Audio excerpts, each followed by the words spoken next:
So, transition to a lifelike economy. And as I say, this I think is a nice segue on from Matthew's talk and specifically from the questions about, oh, what does this actually look like in real life and how might we get there and what would that be like?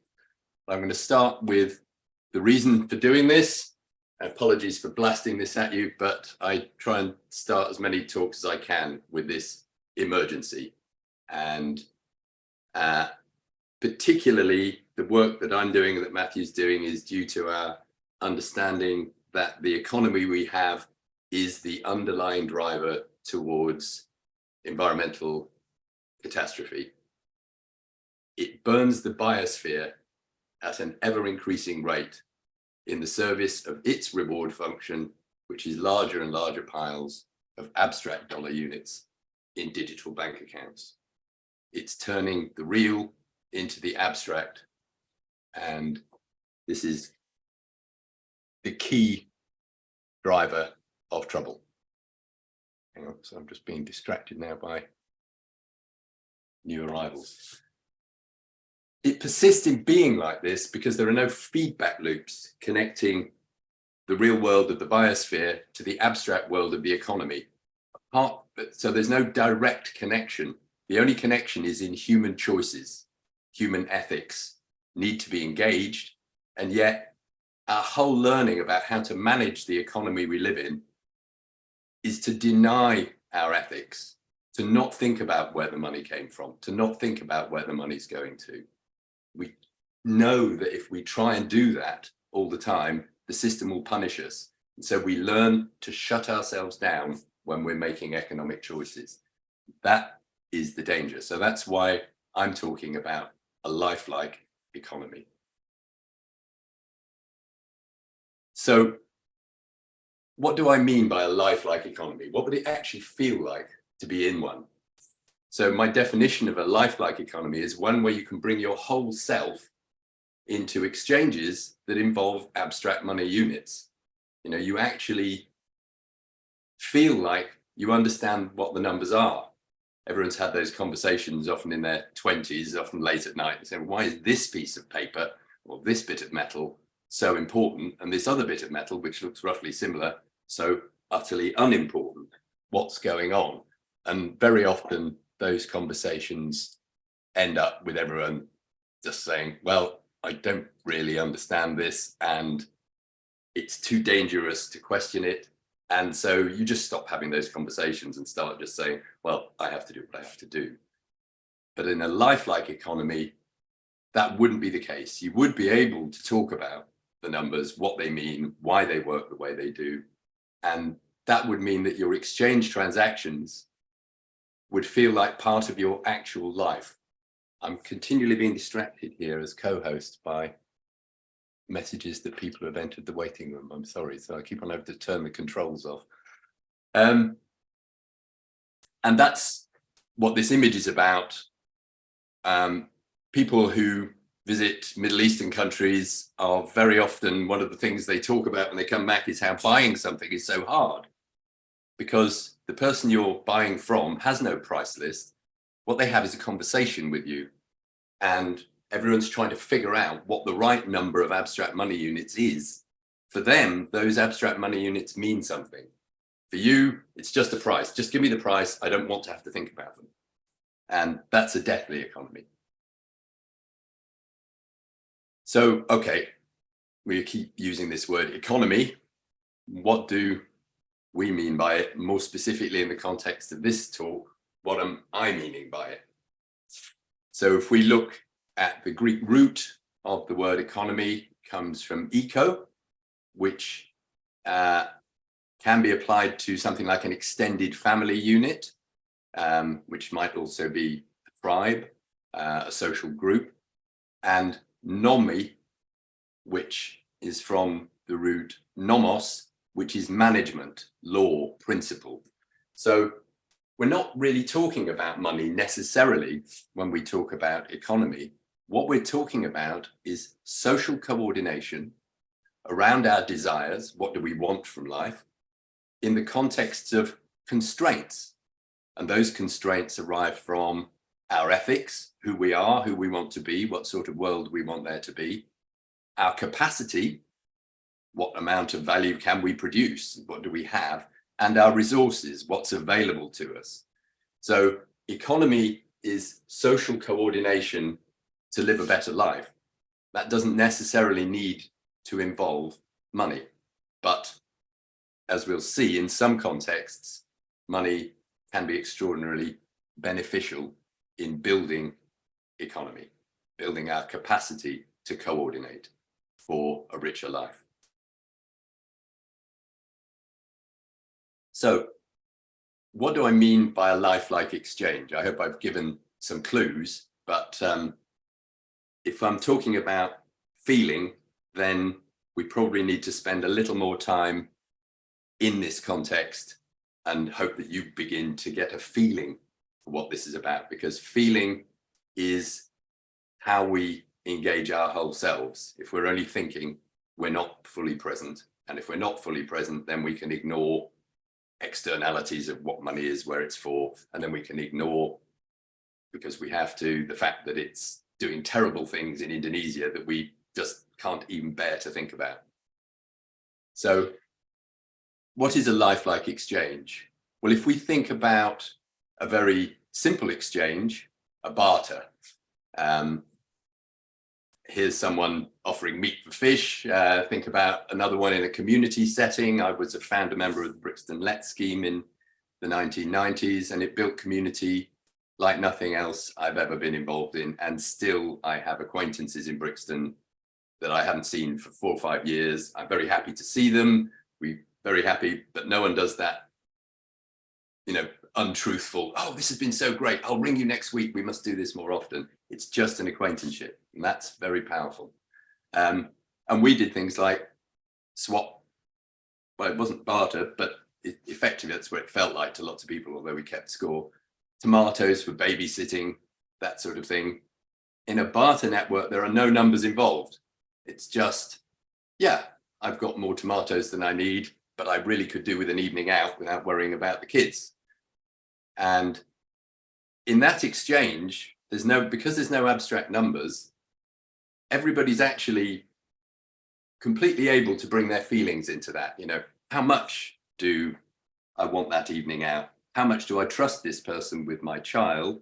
How many spare tomatoes have we got? Should I actually be, stewing them up and putting them in a jar to keep them for the spring when there won't be any tomatoes? That's a full human exchange, and you can carry on talking about it until you're happy about it. That's what the feeling of a lifelike exchange ought to be.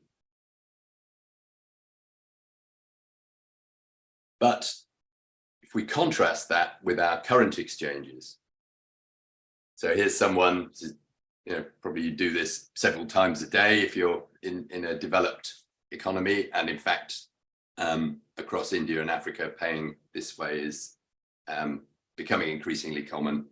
And what's happening here is that all of the money part of the exchange, which actually you have very strong feelings about, people have extraordinarily strong feelings about money, mostly fear or fear-based, are just completely brushed aside. In the West, we expect to go into a shop and we expect there to be advance information about the price that we're going to pay for something. We don't want to discuss price. We don't want to discuss numbers. We want to try and keep the exchange as lifelike as possible, but the numbers are too painful to deal with. So we just think, how much do I want this? And then just think, is that the right price? And then we hurry through the actual business of exchange, often with a person who's as uninterested in it as we are. They're only in the shop so that they get some money to spend themselves. They're not actually, if you ask to barter in a UK or other developed economy shop, or not barter, haggle, you say, well, how about giving me a discount on this? I'm not so sure I want it, but if you were to give me this for 10% off, people just sort of look at you as if you've come from Mars. And what this means is that in a lifeless exchange, our ethical self is shut out. And we actually have lots of proverbs and sayings and stories about people who made the mistake of getting their feelings involved when they were thinking about money, and how life punished them for doing that. So what this means is that all of us are trapped in this deathly economy without even being able to think about how our choices might involve something. So we can become an ethical consumer, but that doesn't get us out of the dollar system.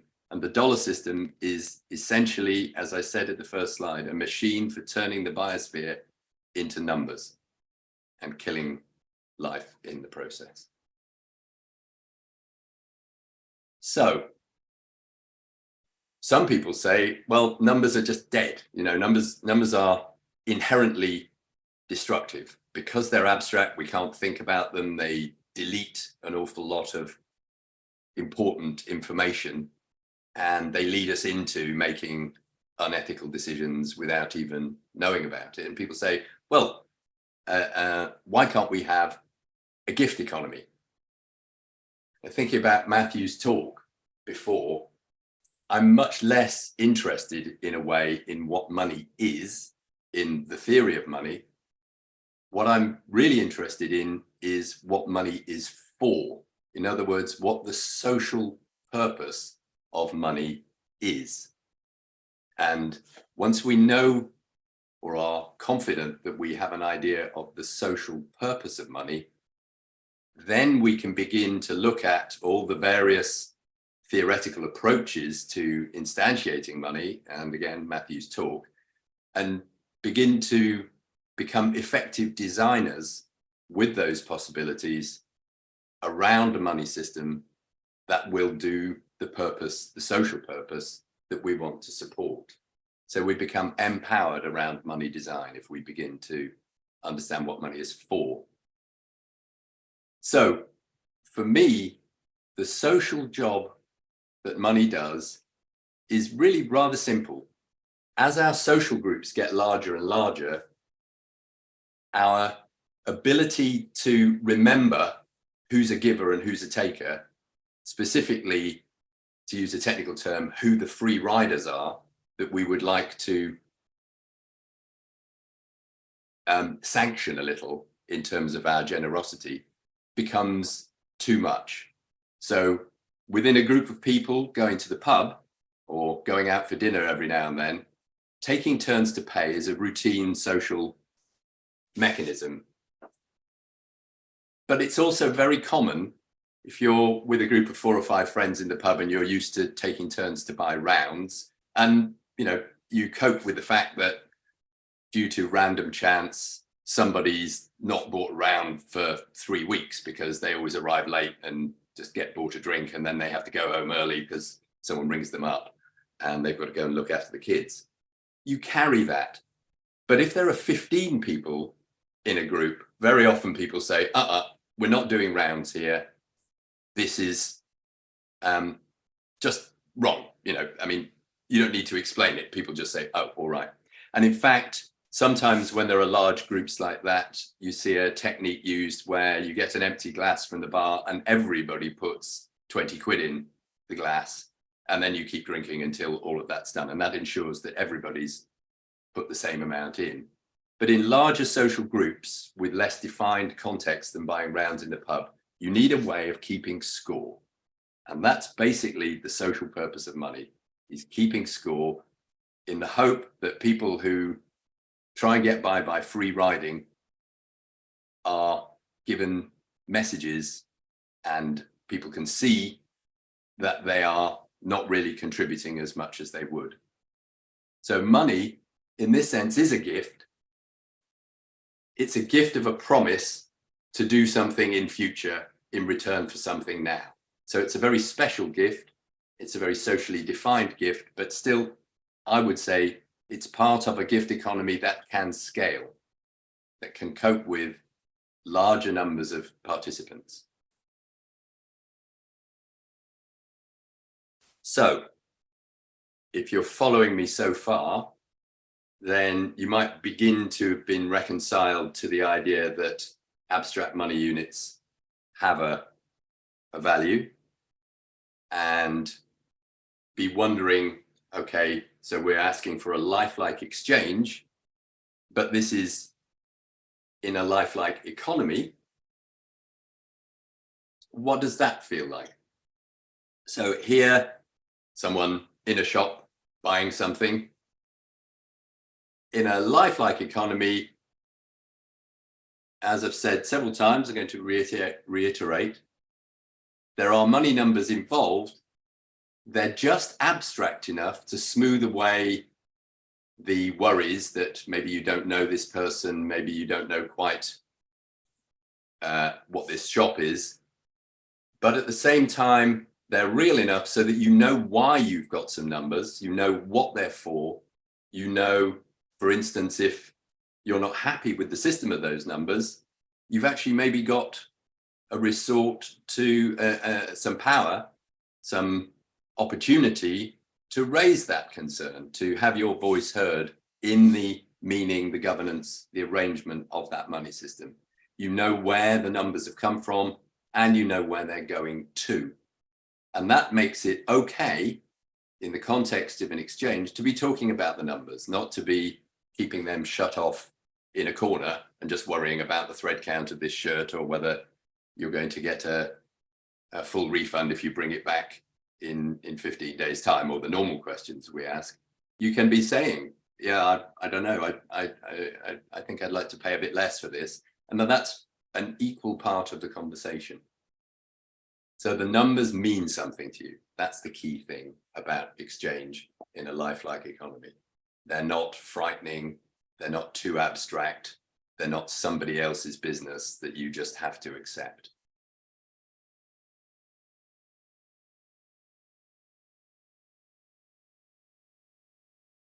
Still, people get worried about money.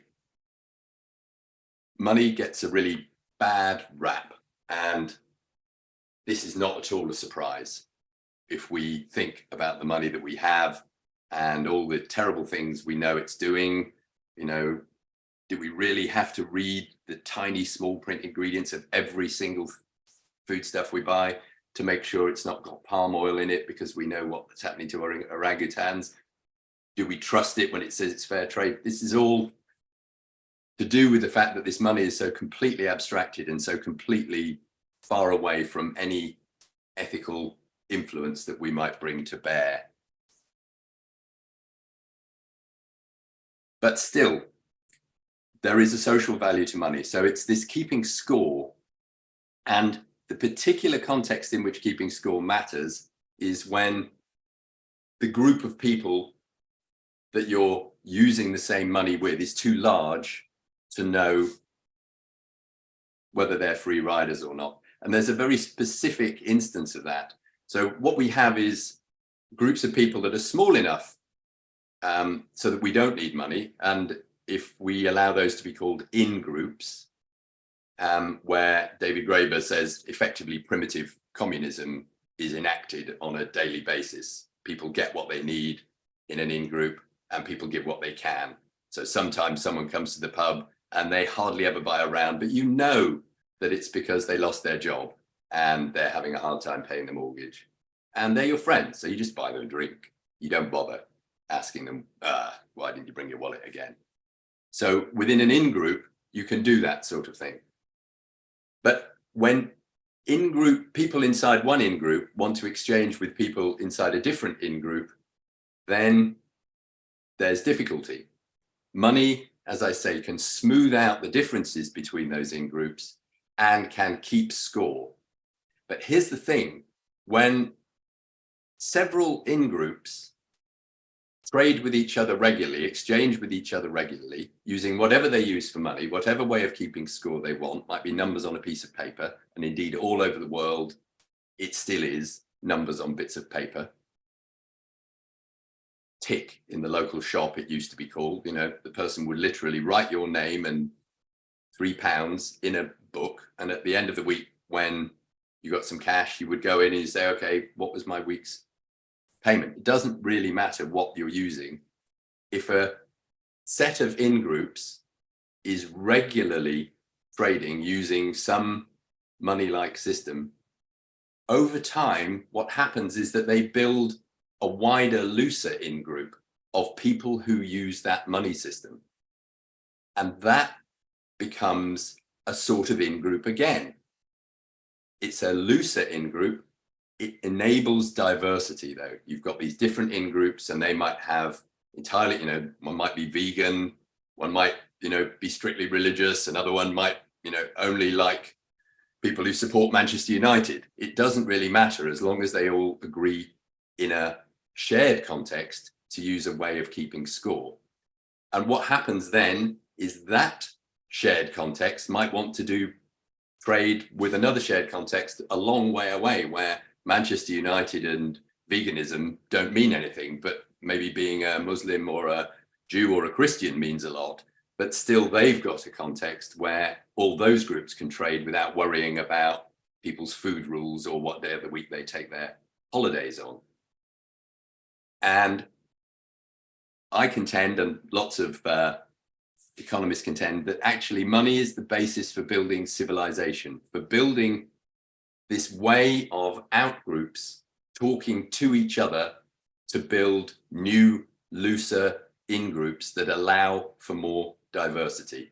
So I think if you buy that argument, money isn't just a cold, dead thing whose abstraction is a pure negative. Actually, that abstraction is what allows groups who have significant differences that are meaningful to them to nevertheless coordinate, to do the job of economics, to collaborate around resources, capacity, effort, investment.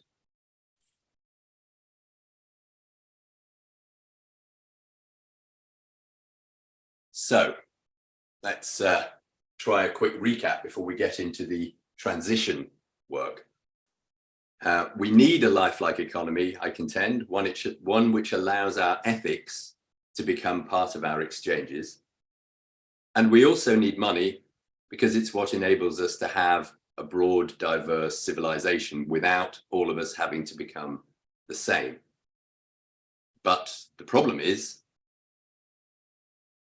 the transition. How do we get there from here? So that's a theory of change problem, and you know that term. And we have a very particular theory of change, which is not sufficient to change the world, but if we're very lucky and we work hard and we don't make too many dumb mistakes, might be a part of how we change the economy, which, as Matthew alluded to, is not in itself going to make things better, but it might deal with the problem of all the people who want to make things better finding their activities massively constrained by lack of access to money. So our theory of change is not a complete theory of change, but it's an economic theory of change. And rather than look to top-down policy decisions, we consider effectively that the large-scale economy has been captured by the system of money, not by bad people, but by an interlock, an institutional systemic interlock that means changing it from the top is just practically impossible. And therefore, what we propose is a grassroots approach where we offer circular exchange designs into communities of all kinds, localities. Now, what circular exchange means is that the value goes round and round in a circle. The numbers go round and round in a circle, and thus they don't need to be bank numbers. They can be our numbers. So I'm going to quickly do a run through of the types of offering that we at Mutual Credit Services and other groups around the world are building. And if we start with the most community-based, if you've just got people and you've got no money, what can you do? And the answer is, if you've got a reasonably diverse group of people of a reasonable scale, you will discover that you have a diverse range of will, skill, capacity, and resource. And that in fact, if you're prepared to coordinate through that group around needs and offers, you can do things which seemed impossible if you required to have bank money to unlock those. And so the underlying diagram here, the happy smiley people, is taken from the pay it forward movement, which you might have seen, which is all about, oh, let's just do gifts. The problem with that is that free riders say, oh, great, yeah, give me as many gifts as you want. And so that has a limited scale, the gift economy.